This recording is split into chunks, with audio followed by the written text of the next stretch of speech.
Namaste and welcome, beloved mighty companions.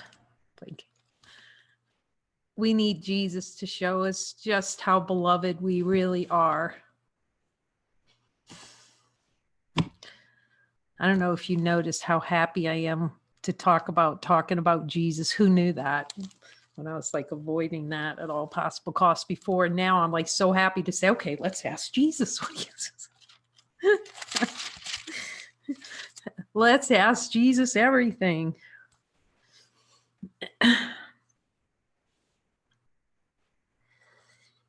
And so I got a question today, and I thank you all for whatever your questions are, because I know they're for me, and they're just such an opportunity always to go to Jesus. And every time we go to Jesus, like, so much love, because it's just going to the inside to who we really are and letting that lead first, the light of divine being just leading, love just leading, singing and singing its happiness. And you start to see, like, you don't know your advances from he has to tell me. I've said that before many times, like how he's taught me about, okay, what's a release and what's holding on to. And you do start noticing things falling away.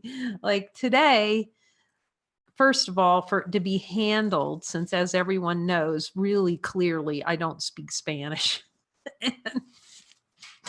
So we had to go to Hocotepec, which is west of here, on the bus. And I was laughing on the bus with Lori because I was reminded, how I said to Jesus, Jesus, whatever you do when I go to Mexico, don't make me ride the bus. And of course, I ride the bus all the time. So that's a little bit of humor there. But, we had to go several different places. And just to start to see that energy when one place goes, okay, you're going to have to go back to the place that you just were. You ever notice that? Like you're standing in line for something and then you're told, and usually you could just feel that tension coming up. It's like, what do you mean? I was just here. So I'm looking with Jesus to see if there are any other tension, but there was like no tension on that whatsoever. Okay. We just go back. Like it was so calm and just still have all this happiness and and I'm just asking him now, okay, and he's telling me, well, you just had a little bit of tension when she didn't put in the number. We told her to put in, she needs to put a number and it's going to be another year. But then I just went to Jesus and I said, is it a problem? I can hear him right now going, no, it's not a problem that she didn't get that number in there. What a relief. Then we can just relax. So we just notice when the twitches come, then we go to Jesus, let him interpret it.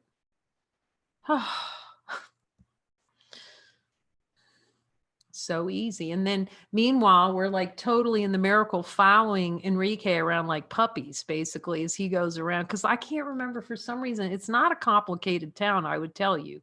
Hocotepec, you can't go that far. And usually I can find the church steeple, but even so, for some reason, but obviously, you can ask Jesus, do I need to know to find my way around Hocotepec? He said, no, obviously I didn't. What would I need to do that for? I have Enrique leading me to like a little.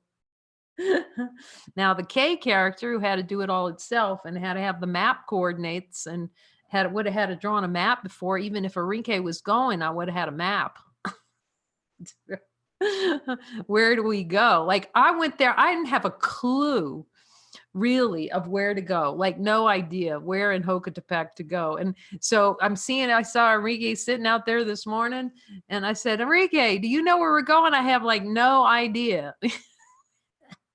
Just, and at the end of it, he said, oh yeah, and my friend's going to come pick us up and drive us back. And he had arranged the whole thing. And we needed fertilizer too, which we ended up getting like these big 25-pound bags of fertilizer, huge. But of course, we have these two guys in the car now again. So anyway, I don't know, Jesus. I don't want to know anything anymore. Dan Muji would say that too. He'd say, I don't want to know anything. I don't want to know about anything. I don't have an idea about anything. And you start to understand that. I don't want to know anything. It's so much quieter in there when there's no, there's only one voice, and that's his voice. That's good. Peace is in the kingdom now. So, yes, so I was thanking all of you. I love you so much, and I'm so grateful for Mighty's and your constant reminder of how precious we all are by coming together. And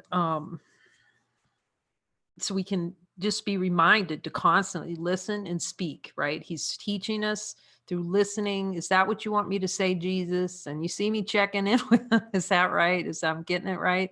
So we're really on point with divine expression. So Margaret sent me a question about a kind of a healing modality that she'd come across. So it's about guidance first.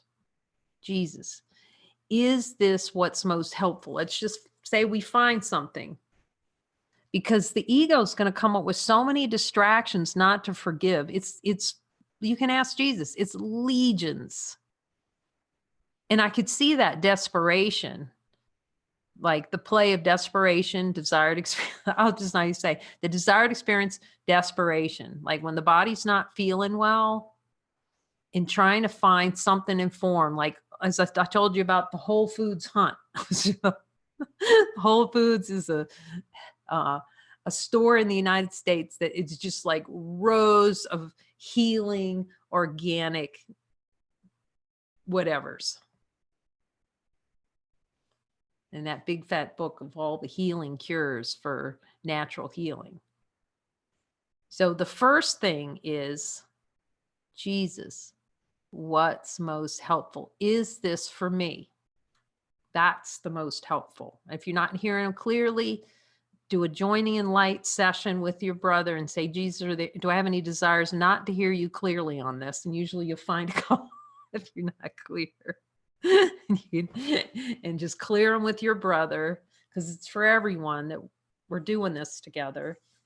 And then ask them again. And the question is always, Jesus, is this divine expression?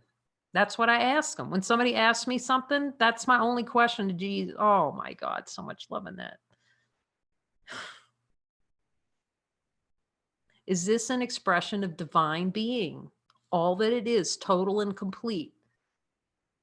Is this what's most helpful for supreme happiness? That's my only, because it's helping me to go constantly going to Jesus. Is this what's most helpful? What do you have to say about it? So that's my first question to Jesus. So, somebody asked me about a healing modality or something. Like, what about this? Then I just go to Jesus and just, Jesus, is this divine expression? And if he says no, it's not what's most helpful.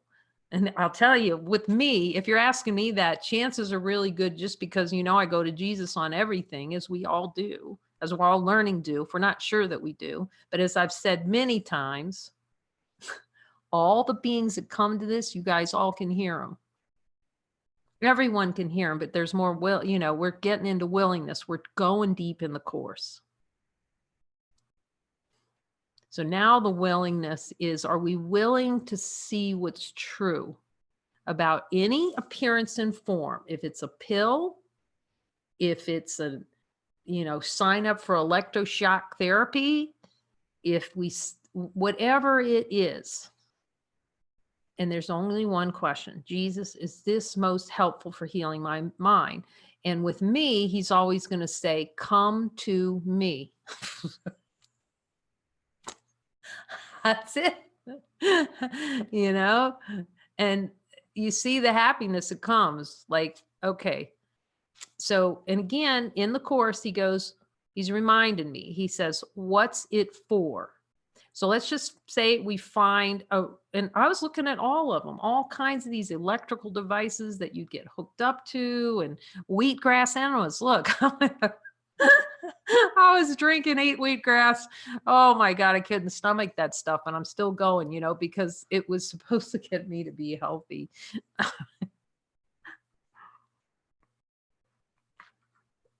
That's how consciousness plays, to pretend in causality that something outside of us can cause something else. We're really, we're talking about Jesus here. Jesus is not going to tell us that something in form is going to be helpful. Okay. Generally.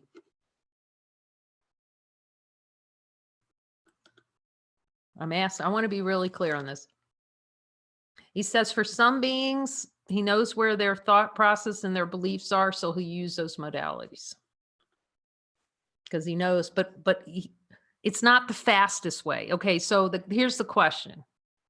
Do we want the fastest way to heaven, to see through the beliefs that were unholy? That's just the question. Because the ego invents all kinds of terror, right? And that's what he's saying. If I look really closely, so am I willing to stand into that pretend terror and look at it directly? Because seeing with Jesus the desire for the experience of pain. See, when we go sometimes to these modalities, it's a way the ego uses to avoid looking, to see that it's the beliefs that are doing it. Where does energy come from? Desired experience. So any kind of movement or energy or doing one thing or kind of energetics kind of stuff, where does the energy come from? See, that's where the solution is. See that infinite light of being doesn't even know what energy is. Energy movement is it within the play of consciousness. It's energy which moves. Movement is consciousness. Consciousness is not real. Ask Jesus. So is our objective he's giving us the most powerful means, forgiveness. Look directly at the desire for consciousness, for energy, the movement of energy. Let Jesus take you down and go, okay, here's where you look. What could be more powerful than Jesus going, here's what you need to look at? What could be faster?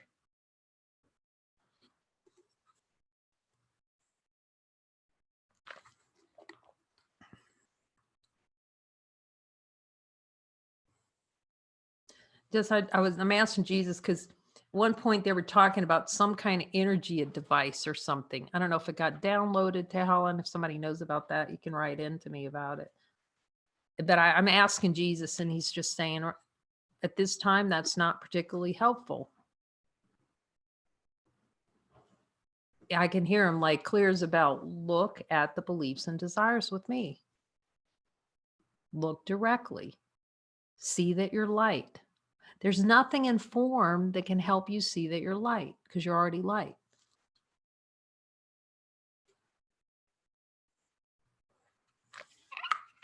So the way the plane consciousness works, sending hugs to you, Marga. So the way the plane consciousness works is it creates the form, the form being what we picture and seem to be objects. And then it goes, let's play with that tinker toy. Let's have a little fun session. Let's find something to have fun with. It's going to be this, just hunts around.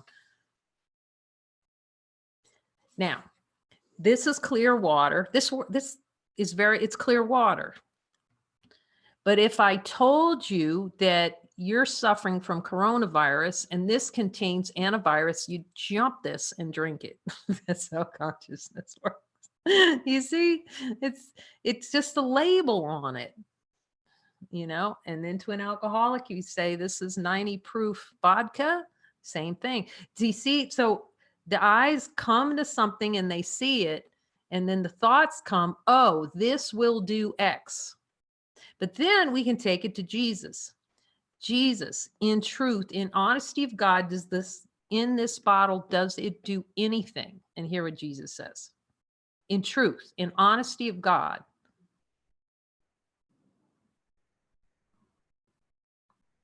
But you would say, look, I see this water. I'm going to drink this water and I don't feel thirsty anymore. Ask them if that's a play in consciousness while I have some water.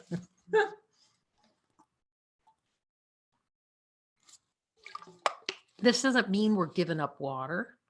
It just means to see how we put a label on a clear liquid and all the thoughts that come. Like I said, if I said, okay, I'm sitting in this chair and I'm drinking vodka, think of all the thoughts.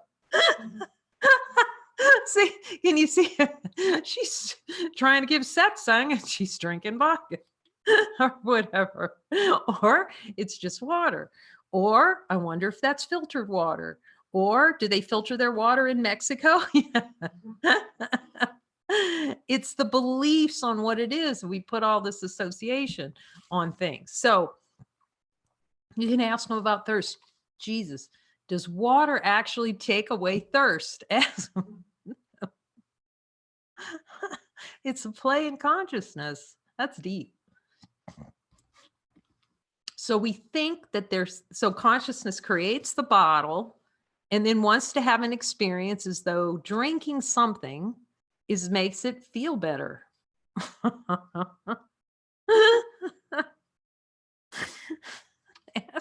Go ahead and ask Jesus, is that like a play in consciousness to drink some water and go, oh, that's so refreshing?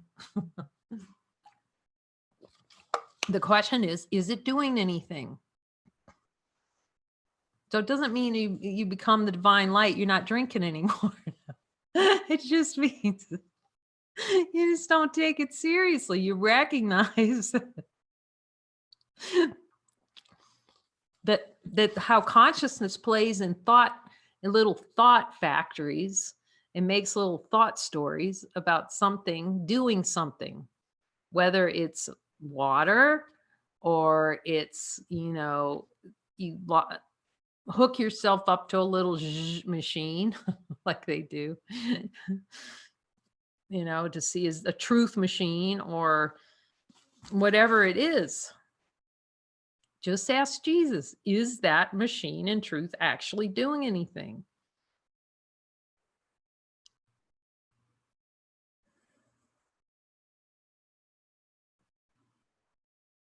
So all of consciousness, the play with the idea that I will feel better if, see, and when I go and get this pill. I will feel better if or when I go to the doctor. It's going to always make it I will, if, then, because. No, you are happiness. So there's not a feel better in the future. There is happiness. And then the mask of the bubble diving into the dream bubble saying, look, I'm really, light is fine. Light's fine. But I'm just not going to be it. And it's hilarious because you'll start to see, I'm sure if you have, especially if you're doing chapter 21, you just see, oh, I don't want to, you're having that conversation, you see it, he shows it to you, he like really shows it to you, like you really want that. And you just know every single freaking cell wants that suffering. Oh, I want it bad. I don't want to give it or whatever it is, whatever piece of personal identity. Sometimes it just clears, it's just because we're ready and we accept the willingness and no order difficulty. But there's some miracles you just have to see that you don't want. It's like, no, I don't want that miracle because I want to hold on to playing in the world. So it's just nothing's bad. Like it's all good. Everything's good. It's just what is most helpful right now for infinite love to celebrate itself exactly as it is, with no added little decorations. So I don't think we did Is Healing Certain, did we? We might have started it.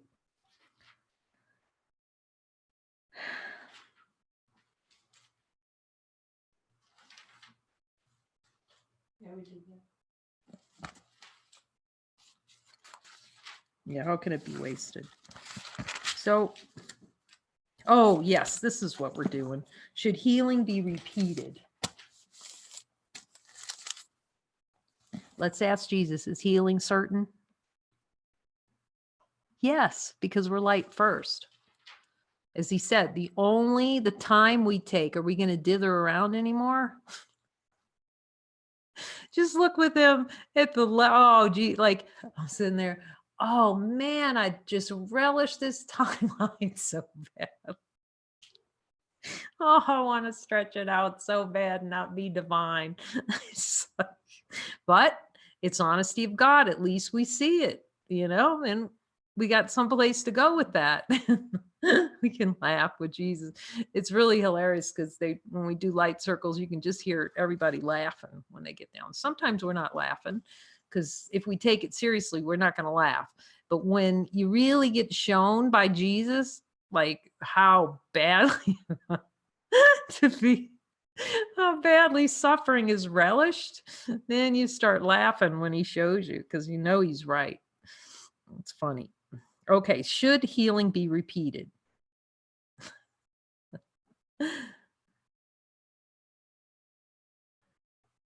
I'm just talking to him about it, So there's a play in consciously. Obviously, I guess I should know by now if he's got a chapter on it, there's a play in consciousness to feel like we have to keep healing, which is an avoidance. Somewhere there's an avoidance of miracle. Because a miracle is a miracle. It wipes the slate clean. So it's not that the miracle failed, it's the desire to keep it and not release fully to a miracle. That's why this is so wonderful. When we're working with him one-on-one and you keep going till he tells you done, see, then we can't little eke out without the full miracle. We can't leave those little hidden pockets of unhealing in there underneath because he's going to help us go down and see it. Healing cannot be repeated. Healing is healing. When it's gone, it's gone. The reason these things keep showing up is the play of consciousness is to keep the belief hidden that heaven's under there somewhere. Oh, we love that. You just ask them. So that's why if you want it, if you really are willing and you feel deeply willing, you keep going with them in these lights, join. Even when the ego says don't join, that's when you join. You can ask Jesus, when I don't want to join, is that the time to join? Hear what Jesus says. That's like the clue to join. As soon as you just feel it up your back, that's the time. We have to step in. You can ask Jesus, do I have to step forward in this gig? And you can hear him. Yes, we have to, because otherwise we're siding. We don't join. We just went over there and joined with hell and said, thank you. I love you. I love being weak. See, we step forward.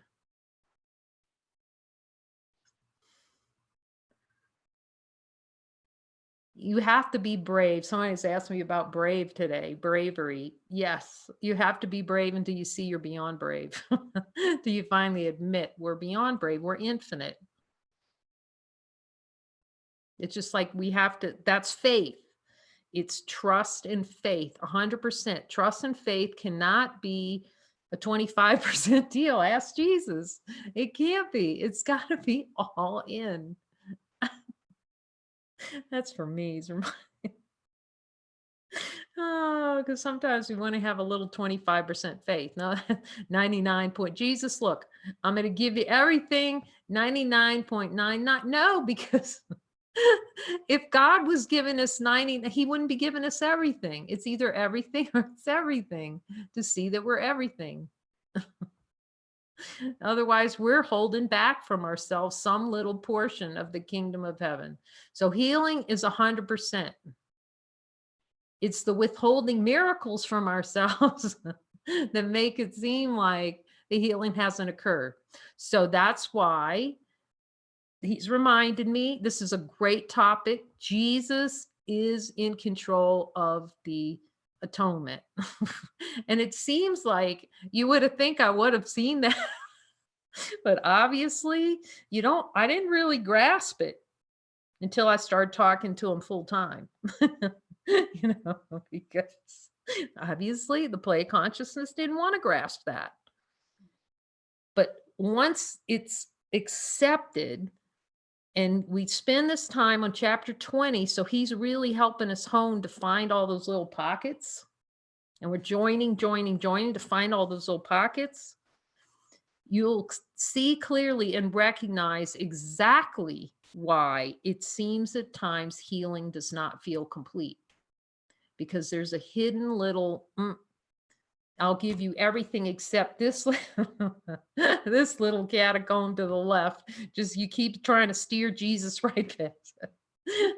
Not on purpose, but because of how consciousness is selective in nature. It likes to select the catacombs it wants to gonna want to show.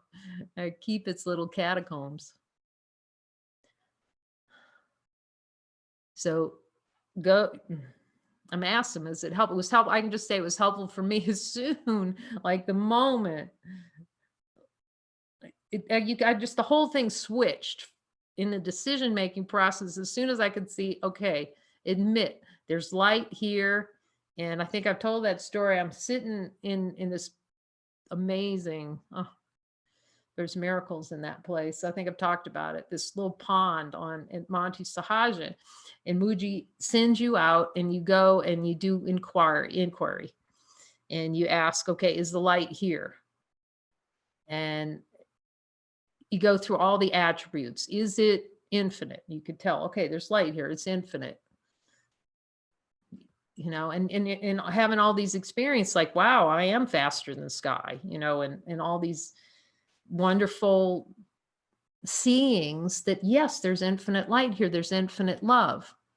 But then you're looking at each one of those things and realizing that everything Jesus says in the Course is true. If that light is not a persistent experience, then at that point is like, there are desires underneath my awareness, not for that to be permanent, not for that to be consistent experience. And then it was like, Jesus had my full attention. And then the book came, like, I guess he saw the willingness to look, okay, here it is. Here are all the desires to really look at with him. So that healing would be, there's no little twinges, or if they show up, like the slightest little, wanting something to be different, like immediate, go to them for a miracle. Then you're just like happy. You're just walking around happiness. We are happiness. If the patient is healed, what remains to heal him from? And if the healing is certain, as we already said it is, what is there to repeat? I'm just talking to him about miracles, order of difficulty of miracles. No, he's saying, it's just those hidden little catacomb things. That's what makes it seems like it's incomplete, because in the play of consciousness, we like keeping those little things. But again, you'll see with chapter 20, when you're doing this, how unsparing it is. It does not spare the catacombs.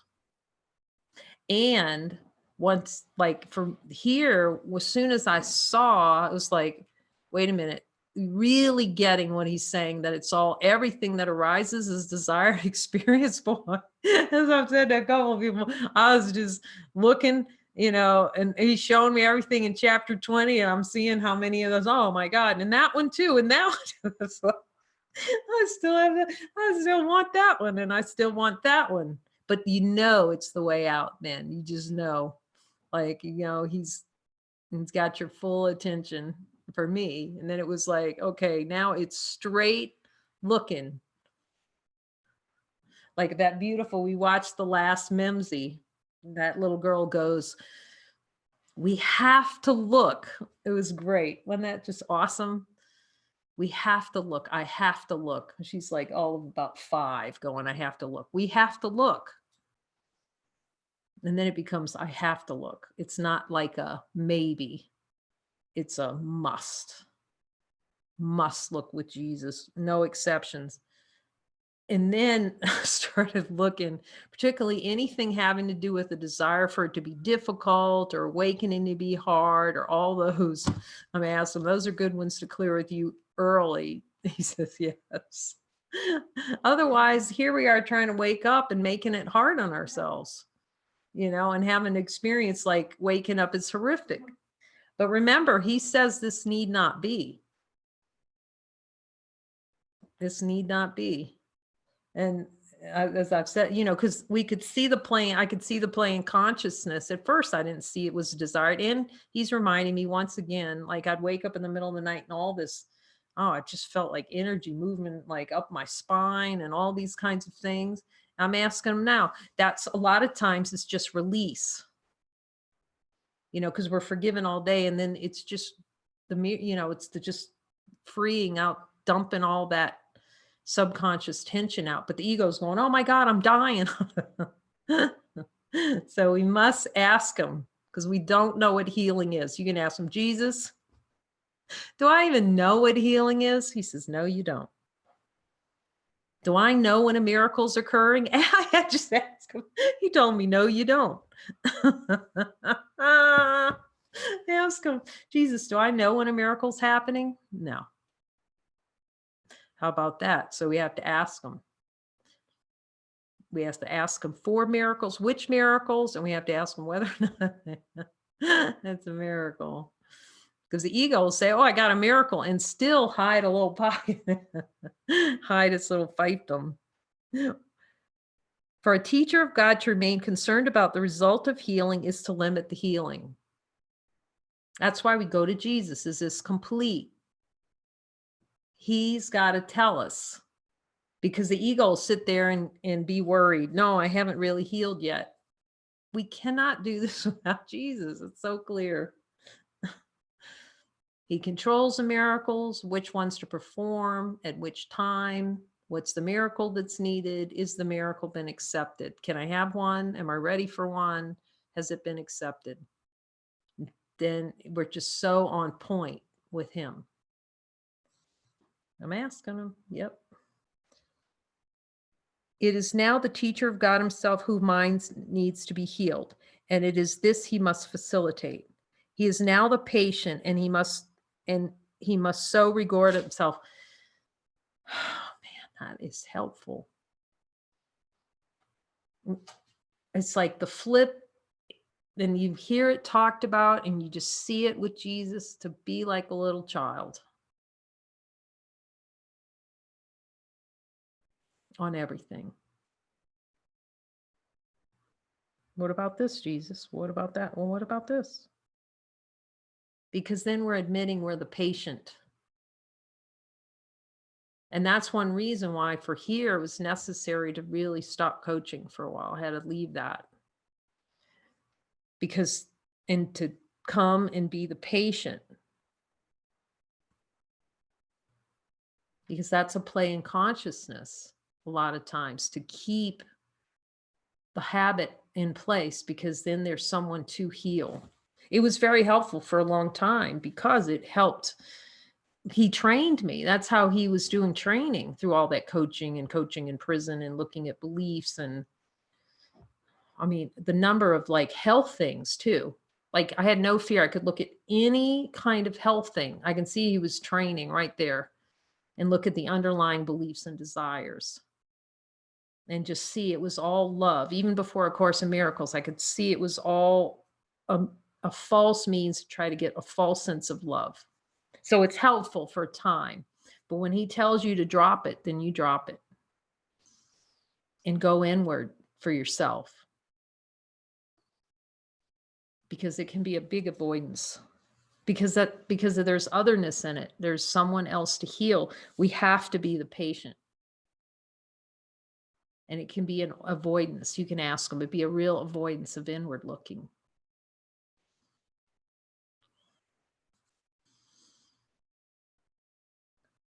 He is now the patient. He must regard himself. You can ask him, Jesus, can I really go all the way without seeing myself as the patient who needs the healing? No one else. This needs the healing. Now he might use you, but because it's most helpful. He shows me every day that I don't know how.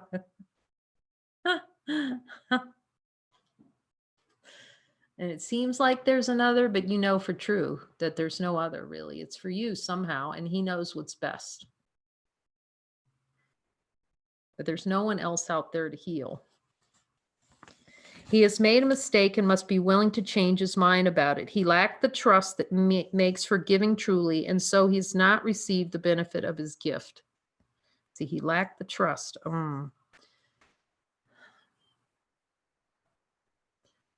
I'm talking to Jesus about trust. Yes, 100%. It has to be, in order for giving to occur, trust has to be 100%.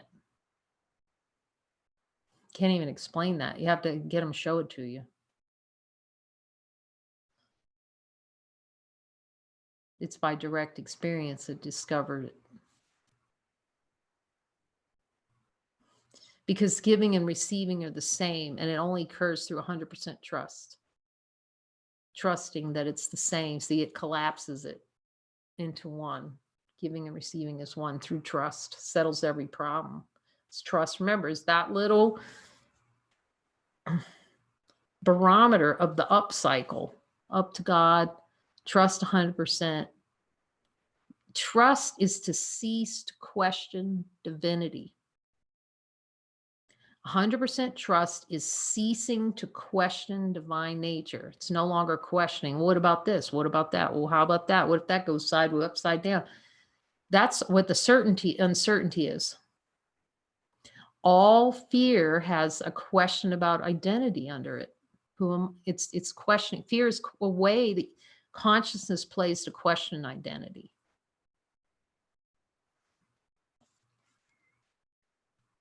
He has made a mistake and must be willing to change his mind about it. The error of thought, just error. He's invested in an error of thinking that he's separate. He lacked the trust that makes for giving truly, and so he's not received the benefit of his gift. I said, Jesus, trust can't be overstated, can it? He says, no. It's everything to a student of God. Everything, like no exceptions.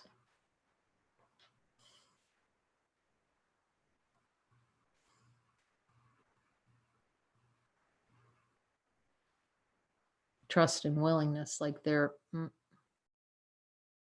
like the T over. They go together, hand in hand, right to heaven. Whenever a teacher of God has tried to be a channel for healing, he has succeeded. Should he be tempted to doubt this, he should not repeat his previous effort. That was already maximal because the Holy Spirit so accepted it and so used it. Now the teacher of God has only one course to follow. He must use his reason to tell himself that he has given the problem to the one who cannot fail, and must recognize that his own uncertainty is not love but fear, and therefore hate.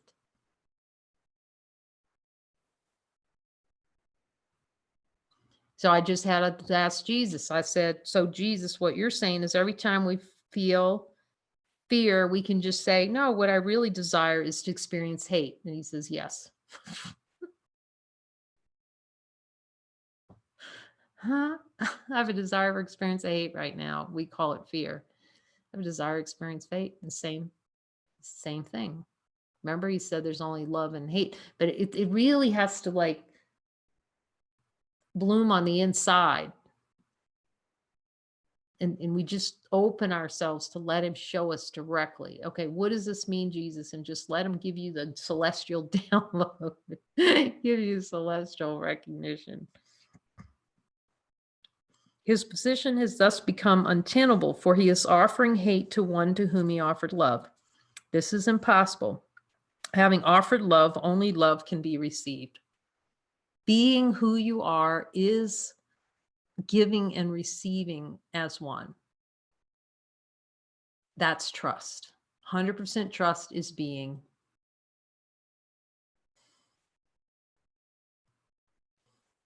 100% trust is supreme happiness. because light doesn't find anything untrustable.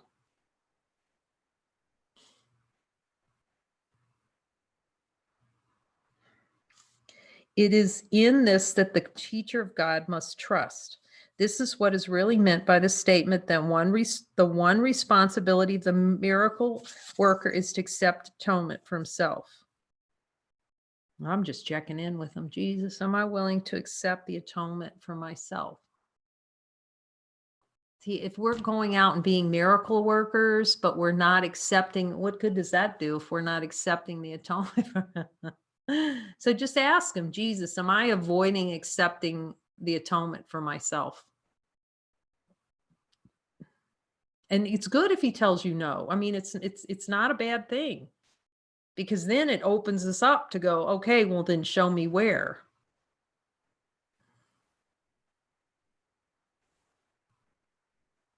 Show me where I'm not. The teacher of God is a miracle worker because he gives the gifts he has received. Aw. Yet he must first accept them. He need not do more, nor is there more that he could do. We're just accepting divinity. We're accepting everything. And then the ego goes, I'm really going to sacrifice on this trip of, it's the play. It's how consciousness plays. It has to make going to God sacrifice. How else could it keep the dream alive? It has to make going to God bad. Otherwise, how could we perceive that we're not with God? When, again, we're the fish swimming in the ocean going, where's the water? It has to have a desire not to perceive that the water is what it's swimming in. It has to pretend like the water's not always available, and then go hunting because it likes the little adventure of going on and talking to all its friends. I need to find the water, and it's swimming in it. That's what we're doing. Ask Jesus. Are we swimming in love, going on a little adventure to find love? Do we love that? Does consciousness love that? But yes, that's why it takes so long to wake up, because we want the adventure of falling asleep, being in the dead zone for a while, and then having a horrific awakening. You can ask Jesus. You know, I'm asking Jesus this because time came, because I thought like it would be, okay, I'm ready. I'm going through the dark night of the soul. So I can just ask him now, was that desired experience? Yes. Dark night of the soul, desired experience. It's very humbling.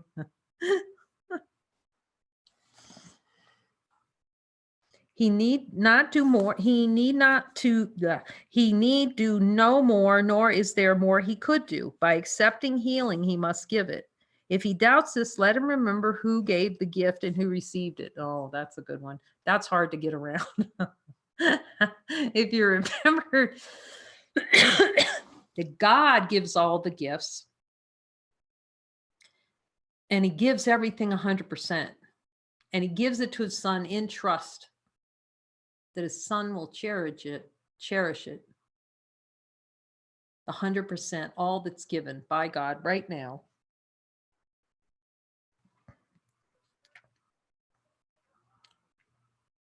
Who gave the gift and who received it? Oh, let's just look as the light and see who receives the gift. Ask Jesus, as the light of divine being, who is it that receives the gifts? The ego can't receive the gifts. The light is gifting constantly to itself. It gives all the time, unless it pretends it's playing on the timeline, which case it's going, where's that light? I can't find it. I'm not getting anything. I'm in a small little world here. Thus is his doubt corrected. He thought the gifts of God would be withdrawn. That was a mistake, but hardly one to stay with. And so the teacher of God can only recognize it for what it is and let it be corrected for him.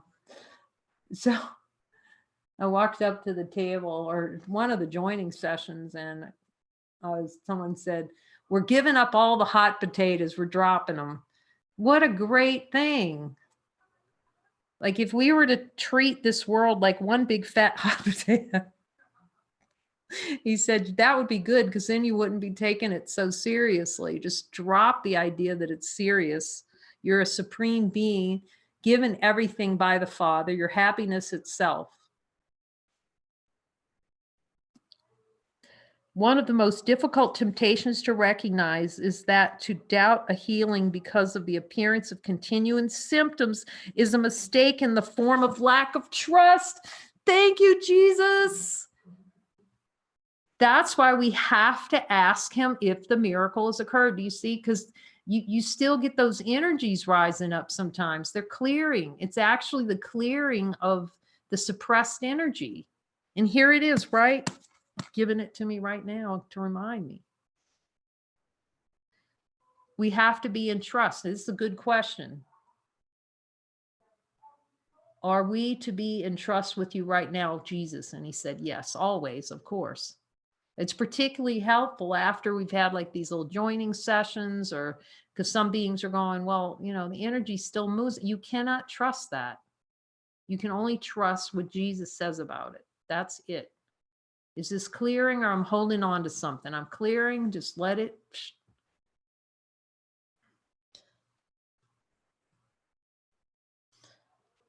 And I'm asking him again, just so I'm 100% clear, the ego will confuse fear with clearing. See, it's going to play that game. Again, whose interpretation who are we going to call? Usually it seems to be just the opposite. Oh, as such, it is an attack. See, doubt that the healing is occurring is attack.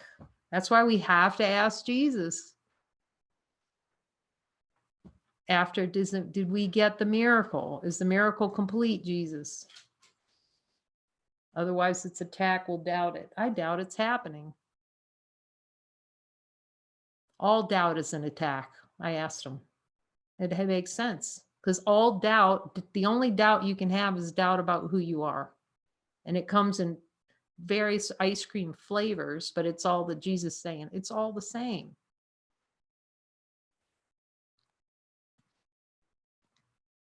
It does appear unreasonable at first to be told that continued concern is attack. Unreasonable. It has all the appearances of love. Oh God, we're so, geez, and ask them. That's a play in consciousness to confuse love and concern. Concern is hell.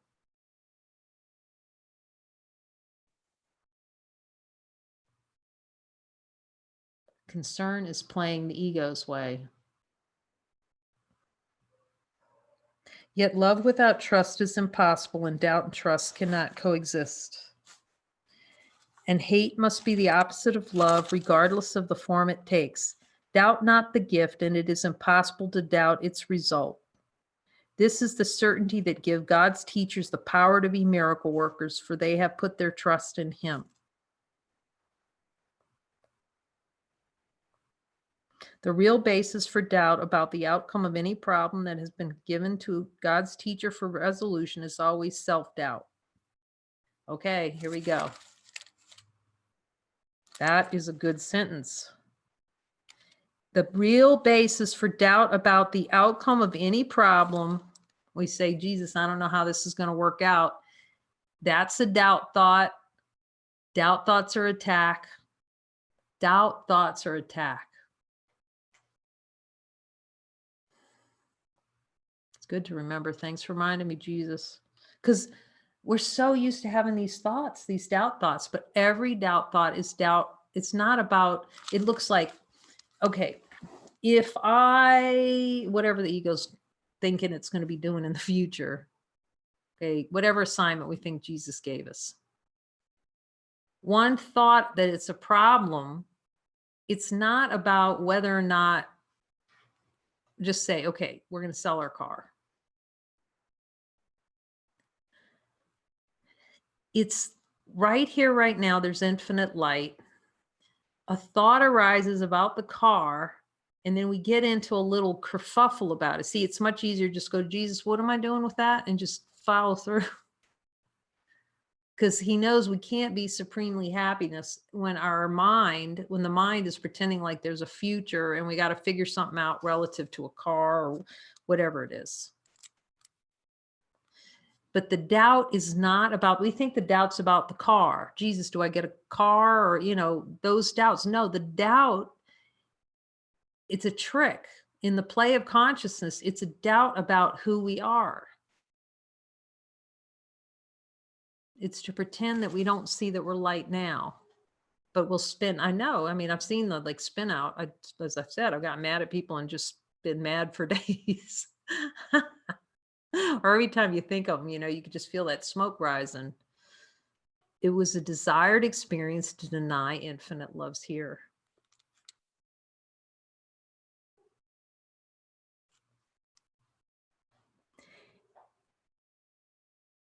And that necessarily implies that trust has been placed in an illusory self, for only such a self could be doubted. So we're in the illusion. All kinds of doubts are playing in the illusion. This illusion can take many forms. Perhaps there is a fear of weakness and vulnerability. Perhaps there is a fear of failure and shame associated with a sense of inadequacy. Perhaps there is a guilty embarrassment stemming from false humility. The form of the mistake is not important. What is important is only the recognition of a mistake as a mistake. Error of thought. A mistake is always some form of concern with the self to the exclusion of the patient. It is a failure to recognize him as part of the self with a capital S, part of God, and thus represents a confusion in identity. Conflict about what you are has entered your mind and what you have become deceived about yourself. And you are deceived about yourself because you have denied the source of your creation. Thank you for reminding me, Jesus. If you are offering only healing, you cannot doubt. Wow.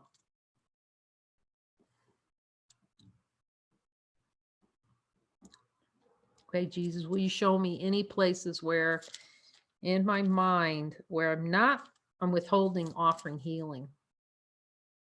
I'm willing to see them.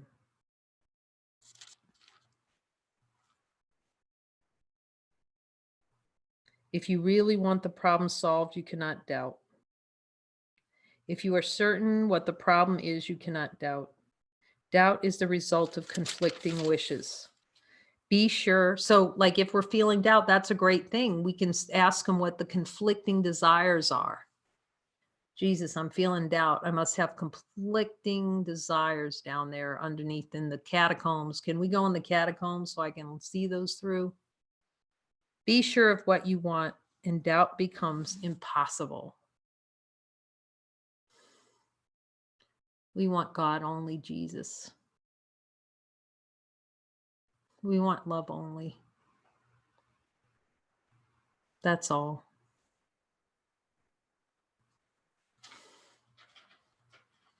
He says, and so you shall have it, for it's yours. It's already given to you, given unto you by all the love there is.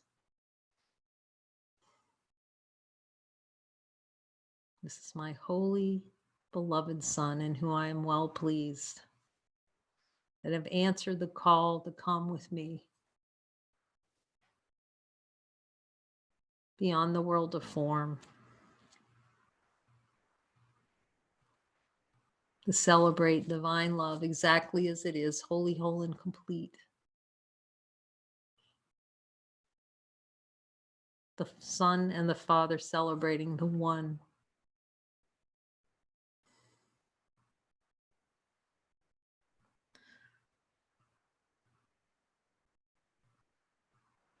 That's why we ask him to help us show any places, any of those little catacombs that we're worthy.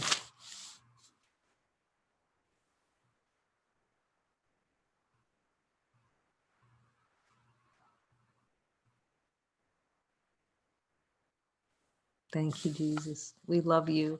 We love all of you too. Thank you for joining us at night. And thank you, Jesus. Thank you, Jesus. As you start seeing you're surrounded by Jesus. Amen.